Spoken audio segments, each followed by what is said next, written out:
Hello and welcome to the Behind the Beat podcast with me, Katie Russell from Planet Drum Music School in London.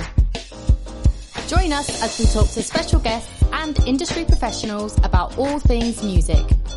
Let's get started.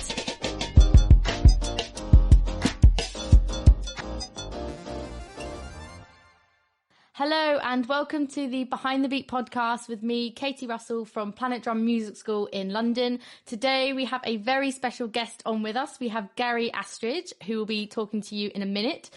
So Gary originally launched his Ringo's Beatles website back in 2006 as a gift to drum enthusiasts and collectors everywhere. And his goal was to help others make more informed decisions when collecting and researching Ringo Starr and his Beatles associated instruments. So I'm going to let you take the stage. And so Gary, tell us a little bit more about yourself. Well, I would say that I'm a blessed person. I know before we started this conversation, we talked about, hey, Gary, whatever you want to talk about. And there's something that really hit home with me, and I like to try to explain. For me, and I think a lot of people can put themselves in my shoes, you know, at the age of 7, way back in 1964 is when I became a Beatles fan, seeing them on the Ed Sullivan Show. And for whatever reason, Ringo was the guy that I just thought was so cool. So it was because of him I learned to play the drums, and it was because of him that I started doing research, because I kept noticing differences, you know, in the drum kits that he was playing, you know, very, very minute differences. And at that time, you know, you didn't have access to everything that we do now. So it was just impatiently waiting for a magazine to come out, you know, so you could take it home and just stare at the photos with a magnifying glass and try to decipher things. But when I think about it, you know, when you're a little boy or little girl, and you're fascinated by someone like the Beatles and what they did at that time, you know, I was blessed to be in that time to really witness it firsthand. And, you know, because you wanted to be a Beatle. And at 8 years old, I would be having this fantasy of, oh my God, what if the Beatles came to my hometown and Ringo got sick and I went to the concert and they said, hey, can anybody out there play drums? You know, and then they allowed me to play, you know, I mean, that's how crazy it would be. But, you know, I remember thinking of things like that, seeing the Beatles movie, A Hard Day's Night, and crying at the end because it was like, I can't see him anymore, you know, and it was as good as it would get. But you went through all of those things, and then here magically, you know, at one time in late 2012, I get a phone call asking, hey, we're working with Ringo at the Grammy Museum to do an exhibit on his life. We're having issues trying to find out a lot of details about his drum kits, and we're Googling, you know, and trying to research, and all we keep finding is your website, and can you help us? So that opened the door for me to do something for Ringo. And when I was done with that project, I just kept thinking, well, you know, I did what I did. You know, they told me I was part of the family now, but I live in Buffalo. They're all in LA. So they're just being nice to me, and I'm going to ride off into the sunset. But they were true to their word, and I was part of the family, and they kept busy with a number of projects, and it just goes on and on and on. I'm even involved in a very big project now. And to think about where I was at 7 years old, and to think that who would ever think that I would be physically at his house on his birthday, you know, at 80, you know, this year, and you know, when he turned 81, it's like, how does that happen? Yeah, you know, so it's like a fairy tale. It truly is, and to be able to have access to his drum kits, to him. And to learn so much more than I've ever learned about Ringo is just been a fantasy for me. And when I talk to people, I'd like to share it and present things in a way so that it's like, you're going to be me and I'm going to take you on a ride so that you'll know what it's like to live a fantasy. So, I wanted to start with that because I just thought I'm so blessed. It's just such a cool, what are the odds kind of life. Yeah. So what did it feel like when you got that phone call to help with this exhibition? Did you think it was a bit of a joke or? Yeah, I did because, I was focused on my business, it was, and then you get a phone call and you're trying to adjust saying, what, you're with the Grammy Museum and you're, who are you? And you want me to do what? So it was like, I needed to absorb that. And then when it actually started, with, hey, we're going to send you some confidential high-res photos of what we have. And, can you help us try to figure things out? And what the source of their problem was when Ringo granted permission for them to display the drum kit that he used on the Ed Sullivan Show and the drum kit that he used for Let It Be and Abbey Road.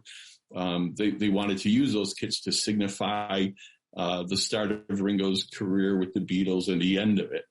And when the Grammy Museum contacted Ringo's people in London to say, hey, here's what we need, they came back with a response of, we've got a lot of drums here, but we don't know what's what. And we don't know what to send you. So, if you know anything about Ringo with his 4 Oyster Black Pearl drum kits, when you look at them closely, the swirl patterns are all like a fingerprint. So with that and a few other pieces of information, I was able to break everything down to say, okay, these drums make up this particular kit. And then the other problem we had was none of them had the front Beatles drop T logo drum heads. None of the kits really had any hardware, and the cymbals. So it was like, all right. And it was like a TV show where you had to put everything together and you had a small amount of time. And so I had a collection of Ringo drum kits that I've put together over decades. And so I said, you know what? Everything that is needed to at least get these 2 drum sets properly displayed, I have everything to bring his drum kits back to life. So allow me to provide all of the hardware and cymbals needed. And, they agreed. And that's what we did. So Ringo was really pleased with it. And then I was asked, well, hey, you know what, can you just put all the kits together and archive everything for us? So it was like, oh, no, I can't. I'm too busy, but obviously I jumped at the opportunity. And I just found out some fascinating pieces of information. And the most interesting thing for me was when I was working on his Ed Sullivan kit, I had it all apart on the table. And everything was like normal because I was so used to collecting and handling those types of drum kits. Everything was just like being at home. And then at one point, for whatever reason, I just stopped and I just thought, this is the drum kit that changed my life. And I just started crying. And there was one other person in the room, a guy by the name of Jeff Jonas, who's Ringo's drum tech. And I was a little embarrassed that I was crying, but he picked up on it and he goes, Garrett, it's okay. I get it. And then I really unloaded, yeah. So once again, I'm just blessed with that. Yeah. What was the first, so you said you've collected pieces of Ringo's kits like over time. Do you remember the first piece or bit of a drum you ever collected? Yeah. And just to clarify, they were just like replicas, right? But all authentic. Right, yeah. But yeah. So the first kit that I got, I was, and this is pre-internet, right? So I find. Yeah, so how do you source them? Because obviously nowadays we just go on. Oh yeah, Google. Yeah. So I find a drum kit from the '60s, Ludwig, and it said Oyster Black Pearl. So I go, oh my God, I got it! So I bought it. it came from Pittsburgh, to Buffalo. And I opened up the box and I'm going like, this isn't like his. And what I learned was that in late 68 or 69, Ludwig changed the drum wrap, even though they still called it Oyster Black Pearl for a number of reasons.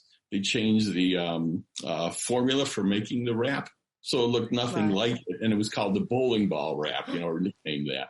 So that that's when I started digging in to say, how could I have made that mistake? So so it was from there. It just kind of kept going and going and going. You come to the UK, or obviously before everything that's happened in the last year and a half, because you came to Planet Drum and did a really amazing masterclass. So how often, what do you do when you're in the UK? Because you sort of said you speak to people from Liverpool, because obviously that's a, very beautiful place. Well, I think that same year in 2018, I was at the, invited to the International Beatle Week up in Liverpool. So I did some talks there. And I have a band called the BBC Band, and they were invited as well. So it was like just a jam-packed weekend of just giving talks and performing, like at the Cavern and Philadelphia and the different venues. So, and I've also gotten to know a lot of people in the Beatle world, and even in Liverpool, a lot of the people that have written books are really knowledgeable. So we've become friends and we network a lot. And for next year in April, the 2nd and 3rd, I'll be at the UK Drum Show, which is in Liverpool at their new convention center. Oh, nice. So, yeah. And so I'll be there the 2 days doing talks, specific, on specific things. I'll be doing three talks a day. And the same talks on Saturday, same talks on Sunday. Yeah. So while I'm there, I was kicking around the idea of, okay, there's a lot of Beatle fans that might not want to pay admission to go to a drum show, and try to figure out when I'm talking and with what I'm talking about might be too geeky for them, and I have so many other stories. So I'm looking at doing a few talks while I'm there for the fans. So that's something we're working at now. Yeah. And are you still drumming yourself? You still playing? Yeah. So that's always a lot of fun. In fact, my band's doing a Christmas show in December, 2 of them. And so we've been working on some Christmas tunes. So it's a lot of fun. Yeah. Amazing. Alan, do you have any questions? I'm interested in Ringo's drumming, obviously, because I've listened to the Beatles a lot when I was a kid and still now, and I realized that his drumming is actually influenced a lot of drummers, whether we know it or not. For example, Phil Collins, if you listen back to some of his fields, mainly like in his solo recordings, you can detect the same kind of feels and ideas coming straight from Ringo. So I think that Ringo is actually a much bigger influence than people would admit. Because he used to be that he wasn't even the best drummer in the Beatles, but now I think a lot of people are actually honest enough to say he came with a lot of really good ideas and changed a lot of things. What do you think about that, Gary? Yeah, well, obviously being a Ringo fan, I'm always like pro Ringo, but, and there's been so many arguments, pro and con, but I guess, Ringo is a perfect fit for the Beatles. You could say it, if you go to that time, John Bonham would not fit, with the Beatles. There's so many other. Ginger Baker wouldn't fit with the Beatles, but Ringo he just made it work. He added that extra piece of magic. And the one thing that I have mentioned to some people, because I was really surprised at this.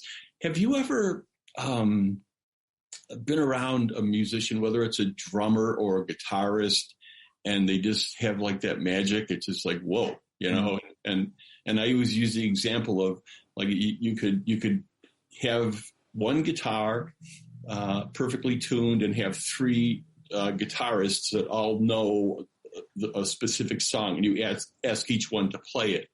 And one of those just has that magic where it's like, wow, that was really, really good. And Ringo has that magic. I've been lucky enough where, I'm around him, like say during sound check, literally standing right behind him so you can see how, heel up, heel down, all those little things. But when he plays, I'm like, and I'm not, I found that I don't have the personality where it's like, it's an, oh my God, I can't believe, that I'm here. The relationship is very normal. So he's playing, and then I look over at Greg Bissonette, who's on the riser right next to him, and Greg looks over at me, and he's like sticking his tongue out and just laughing, smiling, and I'm like, this is so bizarre. So when Ringo was done, I pulled Greg to the side and I said, hey, I got to talk to you about something seriously. I said, he's got like that magic touch. You just sense that vibe. And he goes, Gare, every night when we're performing, he goes, yeah. He goes, I say the same thing to myself. So he just has that it factor. It can't really be described, but he just has it. And, it's just people like you and me, when we dial in, like listening closely to like isolated drum tracks now that you can hear, it's like, wow, how's he do it? And then plus when he changed up the sounds of the, his drums from like the high pitched snare, like in Help to low pitched muffled, in like Let It Be, and using tea towels. I mean, everything was just done so tastefully. He was left-handed, wasn't he? Yeah, he still is. He was. But and I think that was all part of it too. It's all those little intricacies, because I know when you try to replicate him, you can come close, but you can't nail it like he does it. He just has that little extra something. Yeah.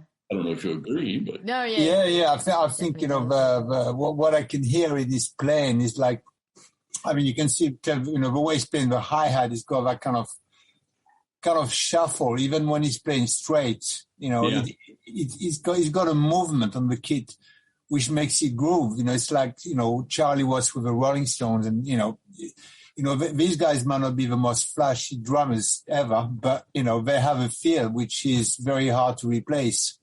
So, even in, talking about the Stones, the musicians they have are great. Whenever I think the new drummer is, what's his name? I can't remember now, but he's playing well, and he's really trying to adapt to Charlie Watts' feel. But it's a big job because these guys have been together for 50 years. And it's really, everything is really together, in a certain way. And to have someone new, like, Greg Bissonette with, Ringo fitting in is a hard job. These guys must really have to listen and really try to feel everything, to adapt to it. Yeah. The one thing that Greg always says is, he goes, when you're playing with Ringo, the one thing you do not want to do during a song is, because you don't want to flam, you want everything to be just right, and he does an amazing job. I don't know how much you know about Greg, but he's an absolute phenomenal drummer, extremely talented. It's just like in his DNA. And he can do all kinds of music, and he still takes lessons, and he's always advancing. But at the core, he just says Ringo's the guy. Ringo is the guy. That's great. It's great to hear that, because obviously when you hear someone like Greg Bissonette, who is well known as a very technical drummer, praise Ringo. It's great because that's the truth. Yeah. So, and that was what I guess he had mentioned that, he's been with Ringo for a long time now. I think since 2008, maybe a little bit longer. But he had said when he got the gig, he got a phone call, saying, would you want to be part of the All-Star band? And then he says, oh my God, I'd be honored, And then I guess when he talked to Ringo just said, hey, he goes, I heard that you travel around the world doing talks and you talk about me. And, so I sort of figured, hey, you'd be the perfect guy, so they have quite a relationship. Oh. That's good. Excellent. So when are you coming back here? I'll be there in April. This April coming, yeah? Yeah, this coming April of 2022. And, maybe we should talk about... Yeah, absolutely. Let's organize something, let's have you coming down and have another lecture. That'd be great. Everyone really enjoyed it last time. Yeah. Yeah, well, it was magic. For everyone that I did, I was up in Redditch, the home of John Bonham. But every talk that I did in the UK, they were just so warm and friendly. When you went there, it turned out where you did a talk that maybe was an hour, but then you'd spend 2 hours after developing a friendship and just going down all these different rabbit holes. So that's good. We're not as scary as we seem then. Not at all. Good. So just a couple more questions. What made you decide to do your website, to start your website in 2006, I think you said? And also, can you tell us about anything you're working on at the moment? Oh, yeah, for sure. Yeah, as far as the website, what had happened was when I think I maxed out, I was like 90% there with information at that time. And my wife was doing the, what are you going to do with all these drum kits? They're just like, and I said, I don't know, so what had happened was I started thinking, well, what am I going to do with all this information? And so I thought, what, anything that I know is solid and factual, I'm going to put it out there because I learned a lot and it was a fun project. And it was a little sad when I reached the end of like, you realized finding drums or researching for like the right cymbals or stands and stuff, it became a passion. And it was sad to see that kind of come to an end. But I just thought, there's a lot of people that are going through the same mindset that I went through, and why don't I just put all the information out there so that they can see all of the drum kits that Ringo had, and I'll list all of the items and model numbers of the parts and stands, and they can select a drum kit that maybe they want to go after, and the blueprint's right there. So it's basically for people to sort of use that information and replicate their own kits and when they're collecting stuff. And to learn the history of when Ringo used each particular kit. So it was just something from the heart, and it turned out to be good to have it all in one place as well. Like you said, you've got all that information to put it all in one place. What was the sizes of the drums on the Ed Sullivan show? Was it 20-inch bass drum? 20-inch? Yeah, 20 by 14 bass, 12 by 8 tom, and 14 by 14 floor tom, and a 5.5 by 14-inch snare.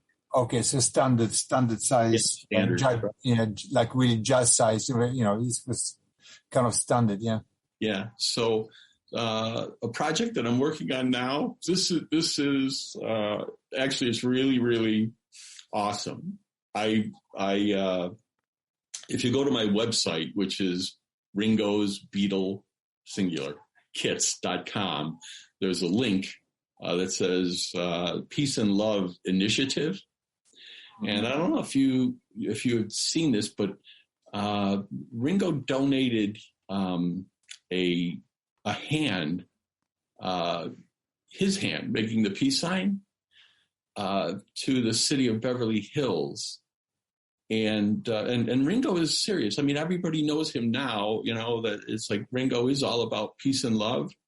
So going back in time, he had a casting made of his hand, and he had it enlarged, and he had this statue made, and to promote peace and love. So the past few years on his birthday, he goes to this park in Beverly Hills. And over the last 2 years, it's just been like a media event, not for public because of COVID. And he'd promote peace and love. And he would say, hey, he goes, if you want to do something for me for my birthday, he goes, right now there's 30 countries involved. And he says, doesn't matter where you are in the world, but at noon, he says, just wish everybody peace and love. He goes, just take that minute, and it's like peace and love are two free things that we can give and accept, So I'm working on a project called the Peace and Love Initiative with a few other people, and we're actively starting out. We're right at the ground floor of this, but we're going to be selling peace hands. And you can get them in stainless steel, bronze, aluminum, or a resin fiberglass. Wow. And are they going to be big like the original? I'm just looking at your site. They're all going to be big. It looks pretty big. 8.5 feet tall, 3 feet wide, and they're absolutely gorgeous. So we want to get them out there, and what we're planning on doing is that. Anywhere in the world, think about this, to have peace and love parks, and the main attraction would be the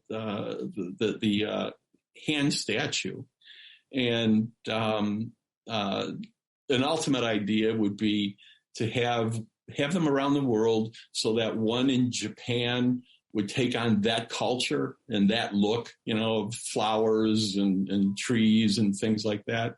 As opposed to having one in Arizona, but just to have a place where people could go, and they could be maxed out with amphitheaters, walking trails, things like that, or people could buy a statue for music venues, anywhere. They could be in front of a corporate building or inside the lobby of a corporate building, but we're making them available. And the net proceeds will be going to Barbara and Ringo's Lotus Foundation charity, which is very diverse, contributing to a lot of worthy causes. So this one is a challenge. I mean, for me, it's like, for all the things that he's had me do, taking on this one says, he respects me and thinks a lot about me. That I can do this. So you're the first really to hear this. So that's exciting. That's a big job, right? Big isn't the word. So there's so many details I could talk about, but people would zone out, saying, I don't need to hear all that. But it's an honor to do this. And once again, if you go to my website and check it out, yes, we'll link your website in the description as well, so people can go and have a look at that. Thank you. Yeah, so that's the big one for me right now. Amazing. Wow. Well, lots of work. I just want to say thank you again for coming on. It's always a pleasure talking to you, and I guess we'll speak to you soon. Okay, it is a pleasure, guys.